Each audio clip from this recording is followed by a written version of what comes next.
he's come down to just spend some time with us, and also he's going to put in a few words about CERT. So do you want to go first, or you, Chris, do you want to talk first? Yeah, I'll just say quickly.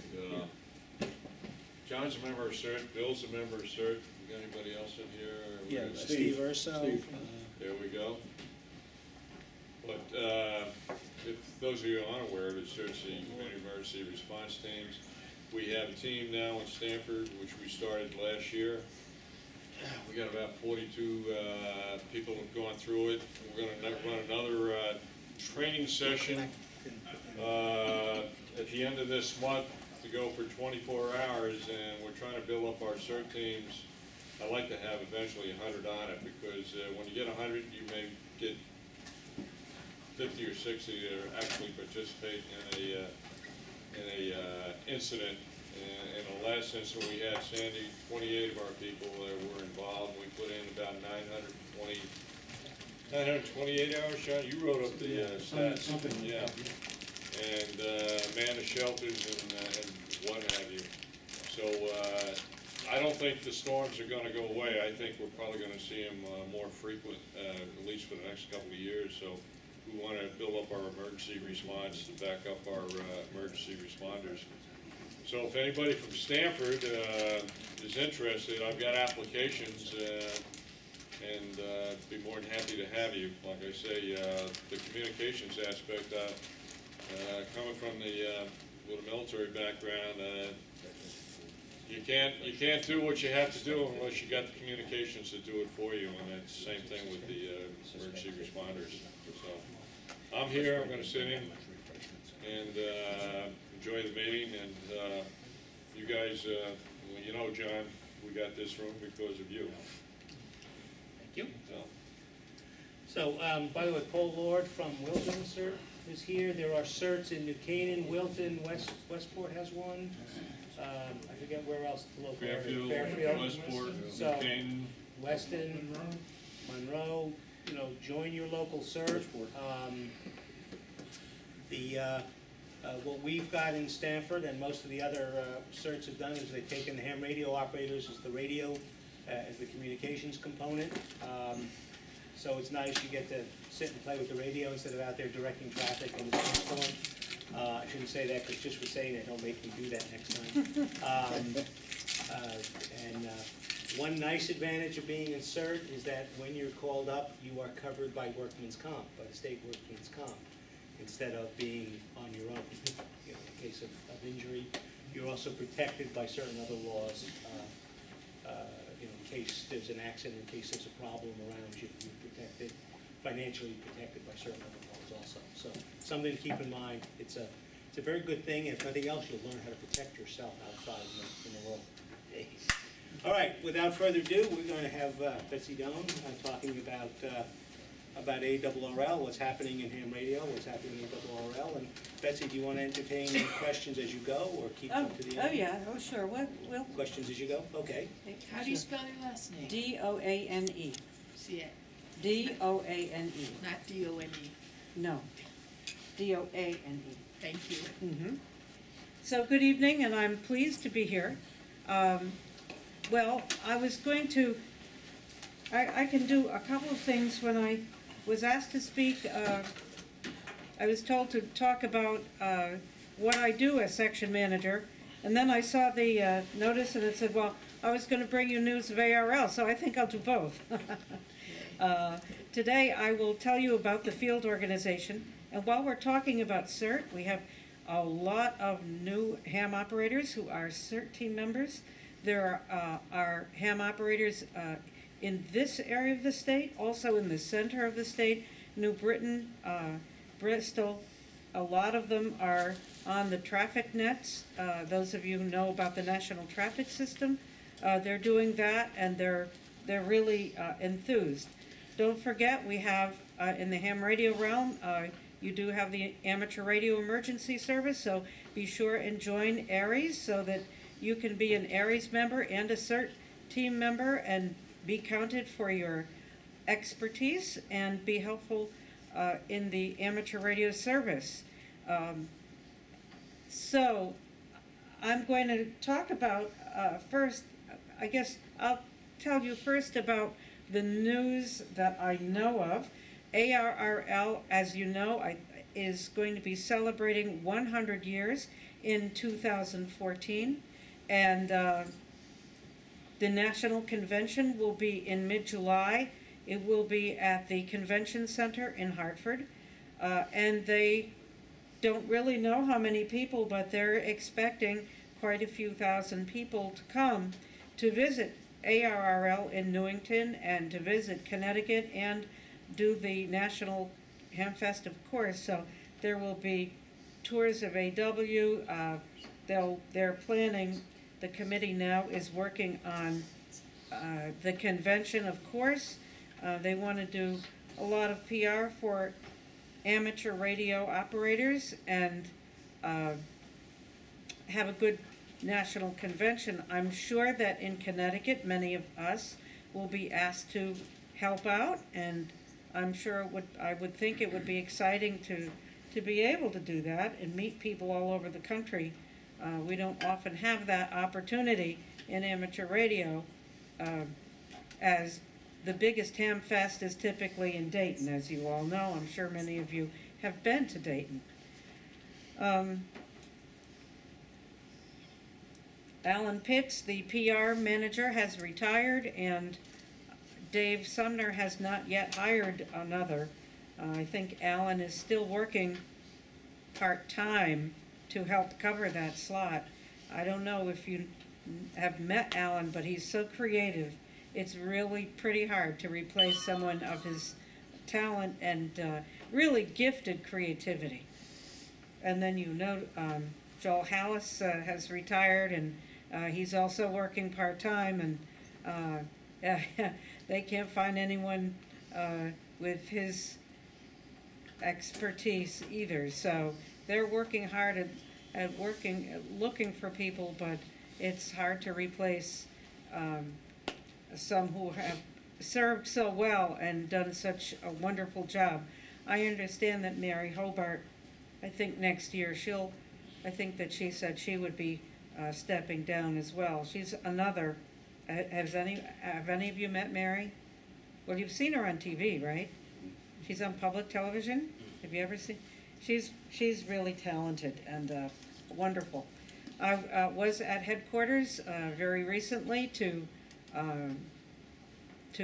last week, to be with KW1U from Massachusetts, who earned the George Hart Distinguished Service Award in the field organization. That's the award I was privileged to receive last year for work in the field organization of the ARRL. Her main work is in the national traffic system. She's worked at all levels in that area. So we had a wonderful time with that. Tom, our division director, was there, and many of the staff were there, and it was a wonderful ceremony, and nice to see Marcia get that award. So now I'll tell you about the field organization. Some of you know about these appointments. I'm using this is a funny story. This computer is starting to fail. The screen has stopped working. When I connect it to an external screen, I'm fine. I use it in the classroom all the time, but I'm going to have it repaired. I've purchased a new laptop, and the only reason I can use this machine now is because I use speech for output, and I don't need to see the screen anyway. So with that, I put an earphone in my ear so I know what I'm talking, what slide I'm on. I generally just monitor it. I have my notes so I don't have to be listening to the speech and figure out, remember what I've written. You guys can scan it a lot easier than I can scan it. So I don't want you to think I'm just reading this thing. I just kind of use this as a guide. So, yeah, what's the let me just get myself comfortable. This will work. I can face you and do this. Okay, I've got it in a slant. You want me to Yeah, straight- no. Okay. I see. You want me to? I wonder if let's turn it 90 degrees. We just, Yeah, that's sort of perfect. have a limit because of the Yeah, I know. cable. Yeah, yeah, For the projector. yeah, this is good. Yeah, we can move the table back here and then you can turn it on. Yeah. There. Oh, that's perfect. Okay, good. I'm good. Now we can- Does number one nag still work at the store near? Who? The woman's call her N1NAG, number one. Oh, nag. of course. Nice lady, Oh, Penny? Penny has been there for over 30 years, I think. very nice breath. She is. And just, some people think that the section manager works at the league. No, no, no. I'm a volunteer like all of you. I'm an elected volunteer. So I don't work there. I coordinate the activities of the field. So I'll tell you about the field organization. We do need volunteers in this area for lots of programs. So, you can be thinking about what you might want to do if you're so inclined. So, what's it all about? Wait a minute. There we go. Well, it's really the work of the ARRL. The the field organization really is the main work of the league because all of our programs run out of the field org. The Amateur Radio Emergency Service does, as you'll see. So you can get involved. So you can learn about clubs, you can learn about traffic, you can do work in state government liaison, and you can do work in the technical area also. So, why the field organization? Because what I said before, it's where the real work of the league gets done. You get to learn new skills, you get to make new friends, and just generally have a lot of fun doing it. You find the area you're interested in. Okay, whoops. Here I am at Top Off. Top Off 3 was the state-run exercise. Actually, it was a federal exercise, and Connecticut participated, and Amateur Radio participated in the exercise, as many of you will remember. When was that? 2005. Okay. Now, this is what the job is of the SM. The section manager really is the head of the field organization in the section. Connecticut section is the whole state. Some of the sections are not the whole state. California has 19 sections because it's so large. Massachusetts has 2 sections. There are 72 sections of the American Radio Relay League in the country. So the section manager appoints assistants. I am in charge of all appointments, and coordinate. I appoint people to lead the programs, and we have cabinet meetings. I attend Hamfests, and I host the state convention. There is accountability. I am accountable to the head of the field organization, who is NN1N.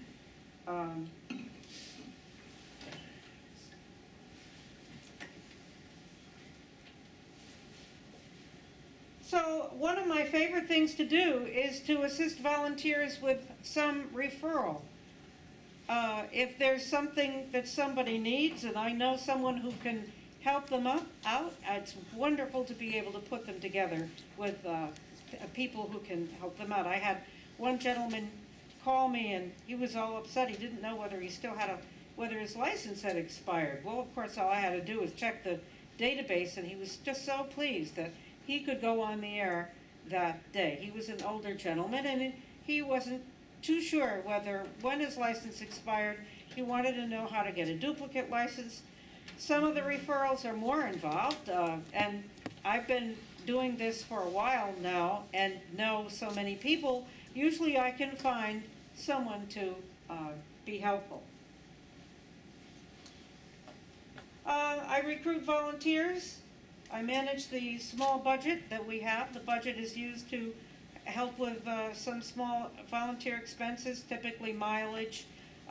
We don't use it for any capital equipment or anything like that. Postage, mileage, we cannot travel on the budget out of the state unless we're going to a director-called meeting, or unless there's something special for which we have very special permission, but that just doesn't happen.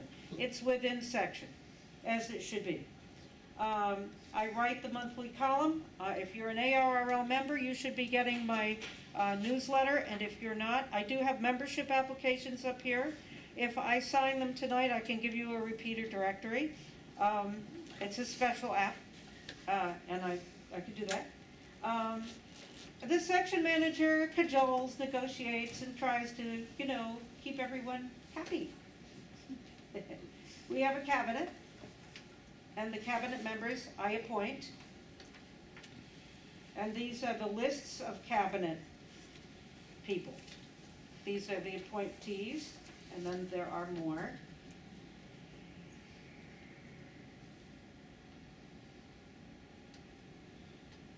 So I'll tell you about them. Here is the list of assistant section managers, and those people are appointed to do special jobs that I might need. For example, Jim Ritterbush does the section website, and he manages the Aries discussion list. Now Al Cohen is emeritus. I know some of you know Al. He is a member of the Norwalk Club, I believe. It comes down, he's in Newington, but he is 95 this year. And Al still finds speakers for clubs. He still just is amazing. But he wanted to slow down a bit, so I said, yes, you could be an assistant and you'll be emeritus. That's my name for Al. So I call him emeritus. And he doesn't think he deserves it, but most of us do. Now, the affiliated club coordinator is someone who works with clubs. Frankly, I don't appoint an affiliated club coordinator because I find the clubs prefer really to work with the section manager directly. But, the clubs always get an email from me once in a while when I say, okay, it's time to update your record. So I kind of do that. And with the computer, things are a lot easier to manage clubs now than they used to be years ago. Years ago, we had them on this green bar paper, big wide sheets, and it was crazy. Now, another program, here's a picture of our official observer coordinator. There's Chuck Motes, K1DFS. He runs the Amateur Auxiliary. Now, the Amateur Auxiliary is a program to help hams, really. It's hams who, well, if someone doesn't do something quite right, according to the FCC, maybe they forget to identify all the time, or maybe they really do interfere with a repeater because inadvertently if they've done something technically that needs straightening out, or maybe there's a more serious issue. But typically it's not, and the Amateur Auxiliary is meant to be helpful. Now, the Amateur Auxiliary appointee is an official observer, and to be an official observer, you need to take a test. And that test is administered by ARRL. You're sent the study material. Well, you are recommended for appointment, and that appointment has to be approved by the coordinator and by me. And then you study for the test, and then you take the test, and when you pass, you work under the direction of the official observer coordinator. We do need OOs in Fairfield County. We have no OOs in this county, so if any of you is interested, you can write to K1DFS, and all of these people are at arrl.net, and you can write to them, or you can write to me, and I will make that referral. For publicity, we have the Public Information Coordinator, and that's Dana, KA1WPM, Most recently, there has been an article in Urgent Communications about amateur radio and the hurricane. We had a call from the Channel 3 Camp for Kids, and we'd like to be able to find a club or find some folks who would do demos or something with regard to amateur radio this summer at that camp, which is up in the north central part of the state. So we're working on that. I don't know how successful we'll be this year, whether we can find folks to do it, but we've been asked to do it, so we will try to do that. The Public Information Coordinator appoints public information officers who work not only with the media, but also work with the emergency coordinators in the Amateur Radio Emergency Service.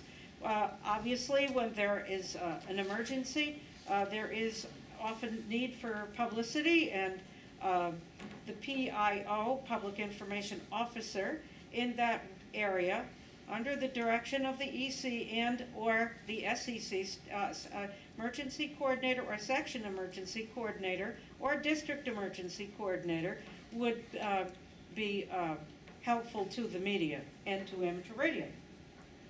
Now, the head of the American Amateur Radio Emergency Service is a section emergency coordinator. Could I interrupt you? Yeah.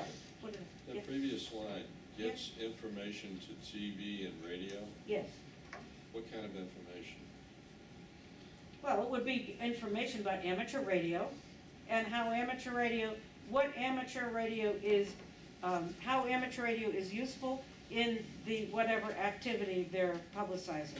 For example, in an emergency, there might be questions about, what the volunteers do, etc. It is not, or would never interfere with any other organization's public relations efforts. The reason I asked that question is the mayor brought in WSTC, which is now out of Sacred Heart, I think, runs it, and they have an office up on the 10th floor now for emergency situations, so that we have them right there and be able to broadcast it. Is there any, John, maybe is there anything amateur radio can do with that? Actually, Director Jankowski is going to wait for me to talk with them about backup communications for them. This is more along the lines of before and after the fact of promoting PR. Okay. But we are going to talk with them about backup if they're linked to Fairfield. Oh, you mean technical backup? Yeah. Yeah, no, we don't broadcast. Is that, if that? No, I didn't mean that. Yeah. I thought maybe you were giving them information to put out over the radio. But I see what you're doing. Well, PR. if there's, we don't give them information about the emergency. That isn't our function. Our function would be, they might want to know what our volunteers are doing in the situation and how we are functioning and how we got interested and about the equipment and about our skill set and how we're trained. Those kinds of things. Is that? Thank you. You're welcome. The head of the emergency service is the section emergency coordinator.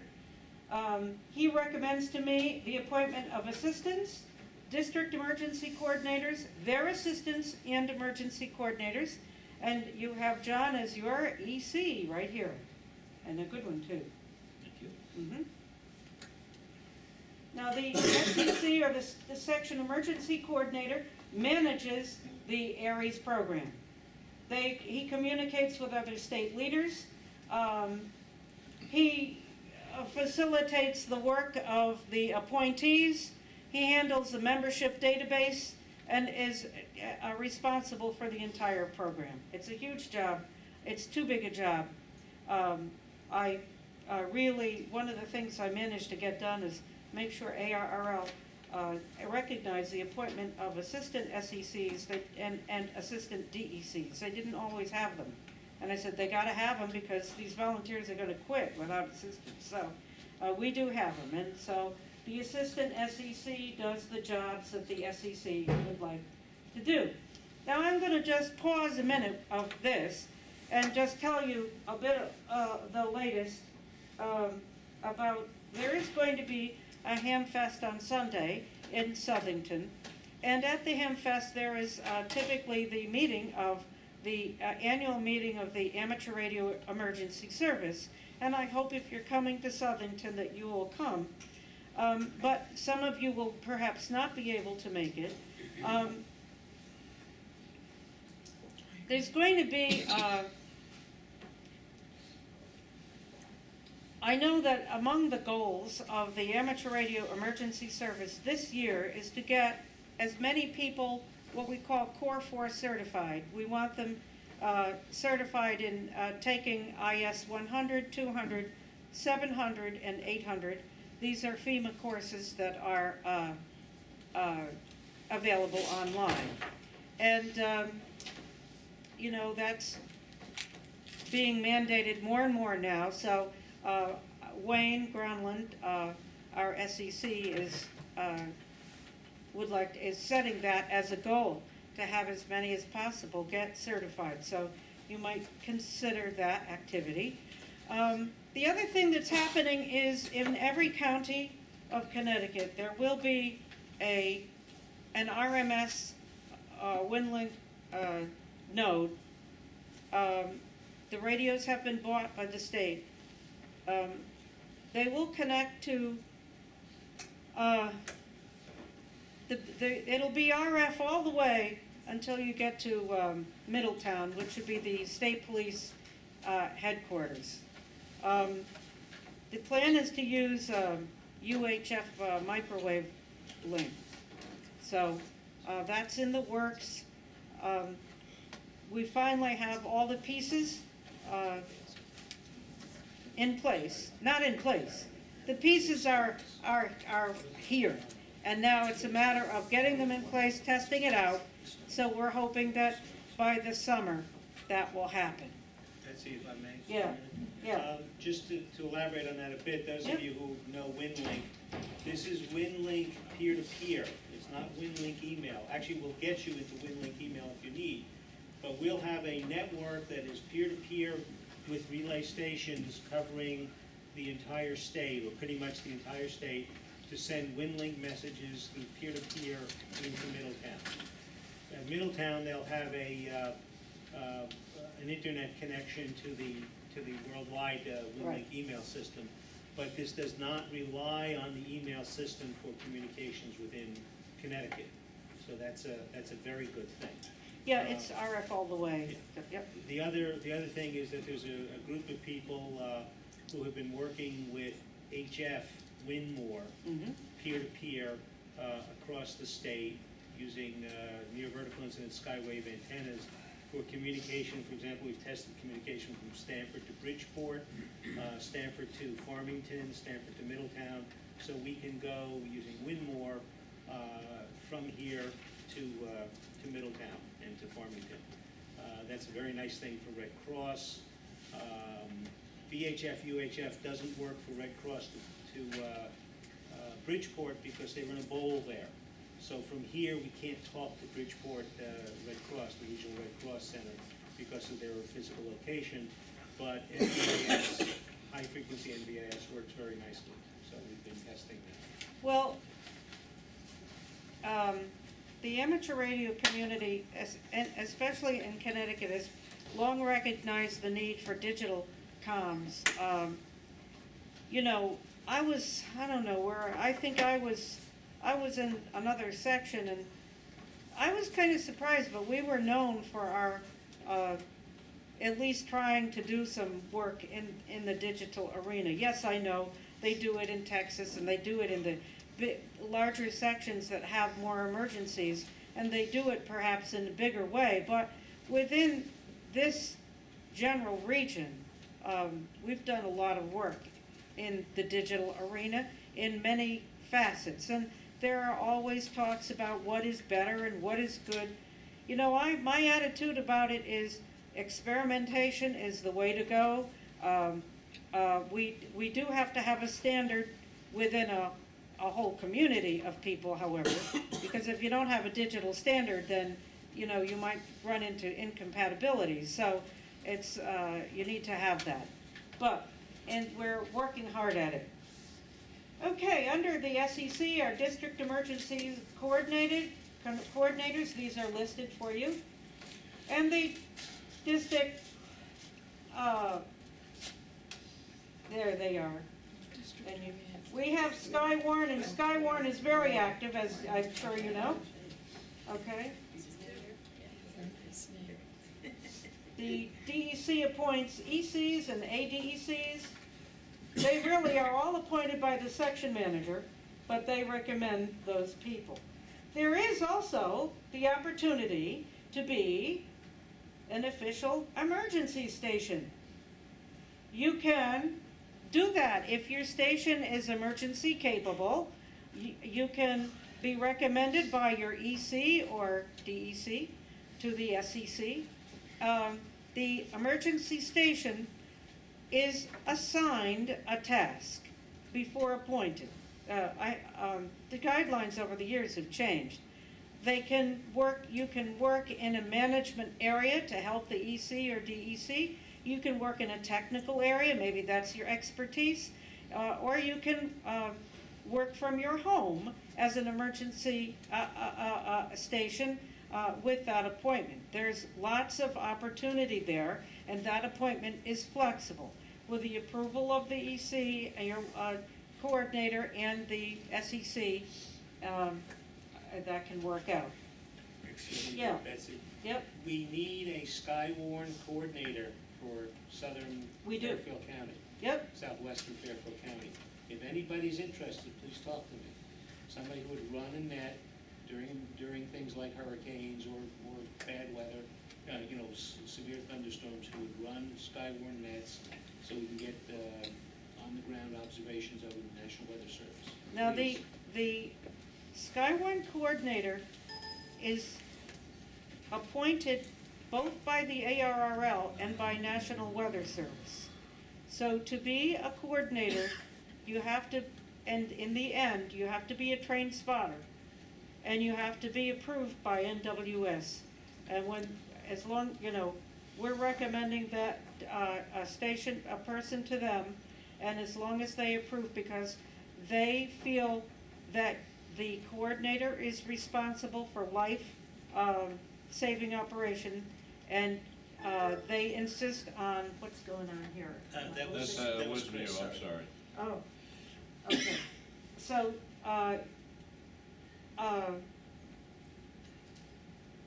so they want a hand. You see, that program is an ARRL/NWS program.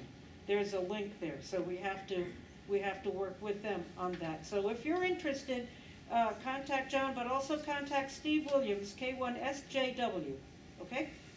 All right. Now, the EC works in the local community. I'm sure you know all about that because you know what John does. So I'll go on from that. And I know you had digital training. Now, sometimes there are MOUs initiated, and just to say that when there is an MOU initiated, that MOU is signed by me in the end and by the served agency. ARRL wants a copy of that MOU to look at before we sign it to make sure that the volunteers are not promising anymore or putting themselves in a difficult situation on behalf of the national organization or on behalf of their own organization. So it's just a protection. They do have a format we use. It's not a big deal at all. So if there is anything, coming up, let us know. The state government liaison works on legislative activities. We tried to get PRB1 enacted in Connecticut. Oh gosh, I went to the legislature. I'm not trained in that, guys. I'm not real good at, the section manager is not trained in everything, that's for sure. So my job is to coordinate, to lead, and to try to get good people to do these jobs. So, and then to, of course, make some decisions on behalf of the section that are good for the section and that are good for amateur radio.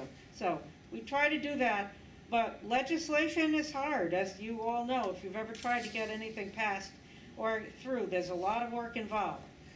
Now there's the whole national traffic system.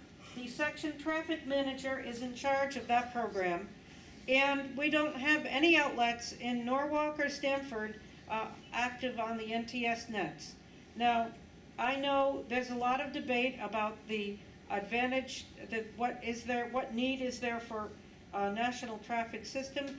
This program handles written record throughout the country in an organized way. There's a set of networks that meet every day. They meet twice a day to route traffic all over the country. It's ongoing. It will continue to go. It's perhaps taken a different character. Most of the messages are sent to ham radio operators.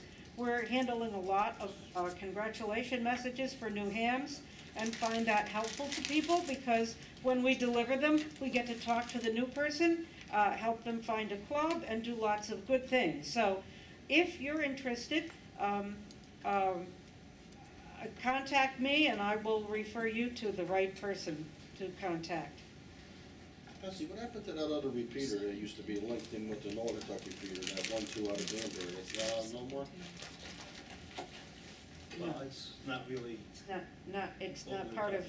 I thought they used to do But it. this is not Betsy's responsibility. No, Okay. but I can answer. Yeah, no, I thought maybe you knew something No, about that. yeah, that repeater has been changed. Okay. Yeah, because the Candlewood, well, actually, FARA has their own repeater, and they've moved from 14712. That was taken by another group. There was another group, but I don't hear it on the air anymore. They used to have the Okay. traffic net every night. We have a lot of people here interested in hearing about section net, not about a particular Okay. repeater in Danbury. Okay.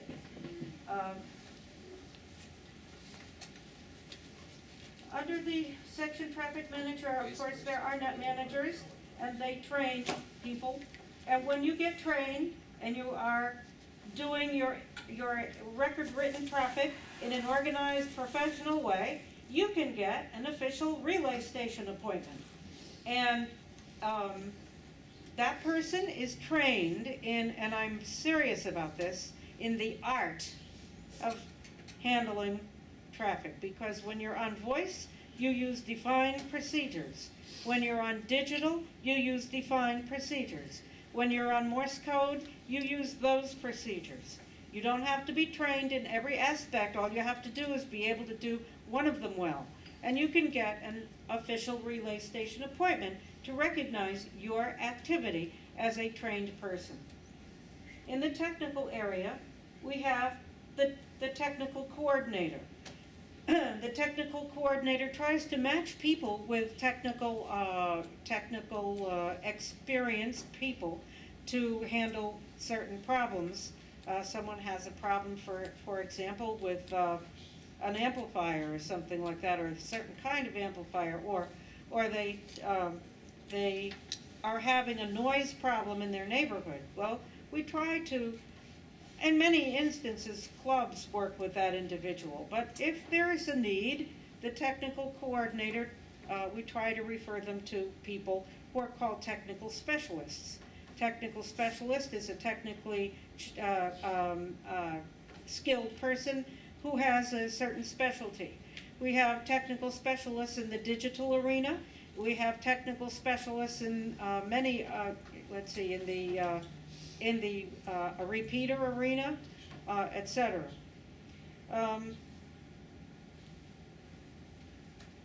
So I guess I had a slide on that. We have general. Okay, so here is the general organization chart of the field org. I took that from ARRL.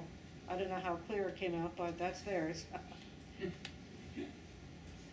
And I have my contact info. And I hope that if you aren't receiving my news by email, that you will. I would also like to say I have what do I have? I have membership applications here.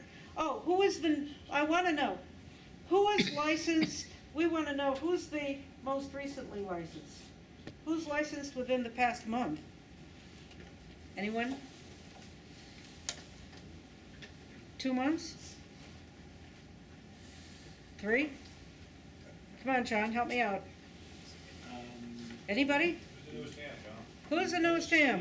4 months? How about in the last 6 months? Steve Urso. There was one Steve Urso that I know. Okay. Yeah, well, he upgraded, yes. Yeah, but you're a new ham, right? Yeah. So he gets a repeater drink. Okay, there you go. I'll bring it to him. All right. All right, well, again, I have, I brought a couple with me. Oh, I think I might have, wait a minute. I might have, and then I'm gonna let you have your meeting. Hold on. I might have, let's see, are these the frequency charts? That No. one isn't, no. They aren't, huh? Let me see if I brought any. I didn't bring any. I wanted to hand them out and I didn't bring them. Okay, we'll get them. You'll get them at the Ham Fest. All right, hope to see some of you on Sunday. Thank you for having me, and I hope that this has been informative. I hope some of you will take an appointment, because really we don't have we need OOs and we need people to handle traffic, both digitally and otherwise. Thank you.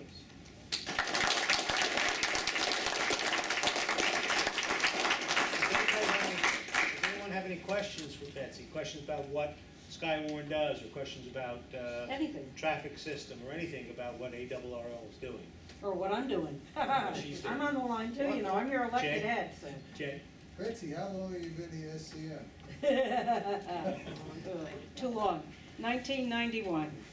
Whoa.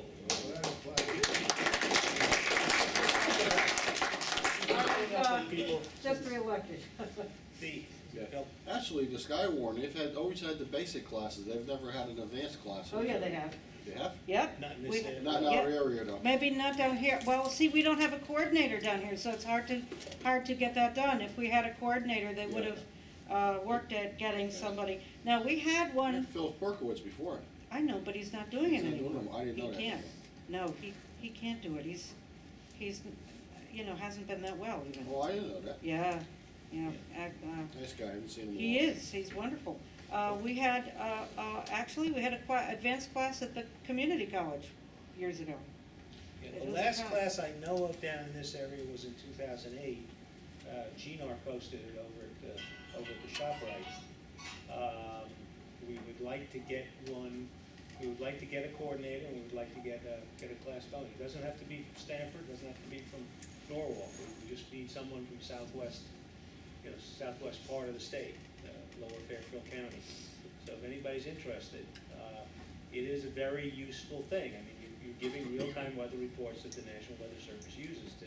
They use it for two things. One is so that they can calibrate their radars. They're looking at radar and they're seeing a return, and they think it might mean, an inch of rain an hour, but they don't know until they get a report.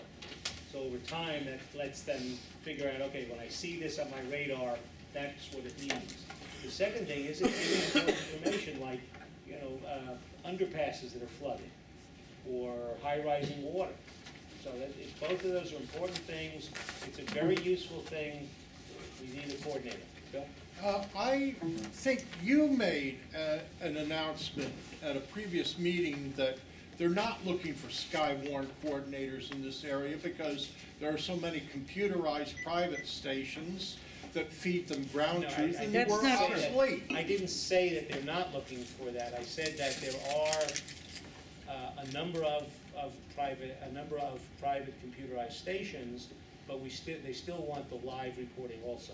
That's not Sorry, what I that was- heard. I heard they were finished with us. Absolutely not. That's absolutely not the case. I don't know where you got that. Well, I can assure you that that's, in fact, you write to K1SJW. You know how, in the center of the state, there are easily 40 operators who check in. There's also a VoIP network that runs, feeds into western Massachusetts. No, it's very active all through New England and appreciated. I know every time the sky gets dark, I turn on my radio, nothing. Not even light and noise. Well, we don't have a coordinator in this area, and of the coordinators we have, they don't seem to run the nets, frankly, as often as they do in the center of the state. I'd like to see more nets run too down here, I have to tell you, I do. And I've told them that. So what's this name, call sign? K1 Sierra Juliet Whiskey. Sierra Juliet Whiskey.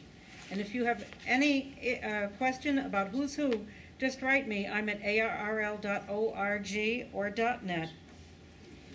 So, and you can see that, you'll find that in in fact, you'll find that in, yeah, it's on the website. It just is. You'll get to me. I'll dig it up. There you go. Other questions, anyone else? Okay, we'll take an intermission, and then we'll do some club business. We are gonna do, Stanford Club's gonna have a discussion about field day planning. Everyone here is invited to join in on the talk. You know, kibitz, don't kibitz, just, you know, be semi-respectful. If you wanna leave, you know, we won't be offended, but you're certainly invited to stay.